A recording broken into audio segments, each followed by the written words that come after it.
বেঙ্গল যদি সিলেক্ট করে নিচ্ছি, পরিষ্কার প্রথমেই দেখতে পাচ্ছেন লেখা রয়েছে ওয়েস্ট বেঙ্গল থেকে টোটাল পিসি 42, অর্থাৎ লোকসভা কেন্দ্র রয়েছে 42টির মধ্যে অল ইন্ডিয়া AITC অর্থাৎ অল ইন্ডিয়া তৃণমূল কংগ্রেস পেয়েছে 29টি সিট। এই পর্যন্ত যে আপডেট, সেই আপডেট মোতাবেক এই পর্যন্ত অল ইন্ডিয়া তৃণমূল কংগ্রেস পেয়েছে 29টি, বিজেপি পেয়েছে 12টি, INC পেয়েছে। এই লোকসভা নির্বাচন 2024-এর গণনার ফল আপনি আপনার হাতে থাকা মোবাইল ফোনের মাধ্যমে চেক করতে পারবেন।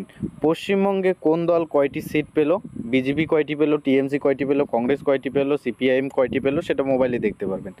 দেখার জন্য কিন্তু আপনি আপনার হাতে থাকা মোবাইল ফোনটি ব্যবহার করে খুব সহজে আপনার লোকসভা কেন্দ্র থেকে শুরু করে সব কিছু তথ্য আপনি দেখে নিতে পারবেন কয়টি করে সিট পেল। এর জন্য সোজা চলে আসবেন গুগলে চলে এসে শুধুমাত্র সার্চ দিবেন eci.com.in, এই লেখাটি লিখে সার্চ দেবেন। আবারও বলতেছি eci.gov.in, এই লেখাটি লিখে সার্চ দেওয়ার পর প্রথম যে ওয়েবসাইটটি শো করাবে তার উপর ক্লিক দিলে এরকম নতুন ইন্টারফেস খুলে আসবে। এখানে একটি পপআপ শো করাচ্ছে জেনারেল ইলেকশন রেজাল্ট 2024, এর উপর আপনাকে সিম্পলি ক্লিক করতে লাগবে। এর উপর যখনই ক্লিক করবেন এরকম নতুন ইন্টারফেস খুলে আসবে, যেখানে আপনাদের কিন্তু টোটাল 543টা যে কনস্টিটিউশনস এর কিন্তু একটা প্রথম হেডলাইন দেখতে পারবেন। এর উপর সিম্পলি ক্লিক করে দেবেন। এর উপর যখনই ক্লিক করবেন এখান থেকে আপনারা কিন্তু স্টেট ওয়াইজ, আমরা যেহেতু পশ্চিমবাংলা থেকে, সেক্ষেত্রে আমরা এখান থেকে ওয়েস্ট বেঙ্গল সিলেক্ট করে নেব।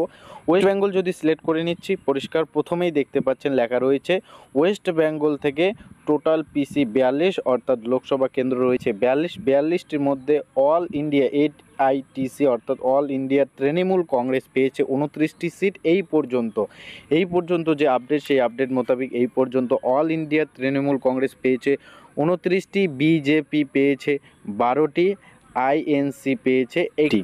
এর পাশাপাশি আপনারা কিন্তু এইভাবে পার্ট উইজ রেজাল্টগুলি দেখতে পাবেন। সাইডে দেখতে পাচ্ছেন অল ইন্ডিয়া তৃণমূল কংগ্রেস, দেখতে পাচ্ছেন লিডিং 29, টোটাল 29। বর্তমানে এই পর্যন্ত গণনা অনুসারে যতটা পেয়েছে সেটা দেখতে পারবেন। ভারতীয় জনতা পার্টি অর্থাৎ বিজেপি 12টি পেয়েছে। এভাবে কিন্তু কংগ্রেস দেখতে পাচ্ছেন 1টি পেয়েছে। এভাবে কিন্তু আপনারা দেখতে পারবেন, অথবা আপনার কনস্টিটিউশনস, এখানে আপনার যে অ্যাসেম্বলি রয়েছে সেটা কিন্তু সিলেক্ট করে আপনারা দেখতে পারবেন। তো এভাবে আপনারা যদি চান আপনাদের যে কনস্টিটিউশন রয়েছে সেটা কিন্তু সিলেক্ট করে দেখতে পারেন। তো আমরা যেটা সিলেক্ট করছি কোচবিহার থেকে যেটা সিলেক্ট করছি, কোচবিহারে কয়জন প্রার্থী লোকসভা কেন্দ্রে দাঁড়িয়েছে তার লিস্ট দেখতে পারবেন, এখানে সমস্ত তথ্য দেখতে পারবেন।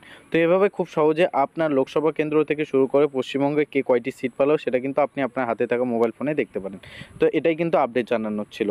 লাইক করে ভিডিওটি শেয়ার দিয়ে চ্যানেলটিকে সাবস্ক্রাইব করে জুড়ে থাকবেন। আমরা তো অলরেডি লাইভে আছি, আমরা কিন্তু লাইভ তথ্য দিয়ে যাচ্ছি।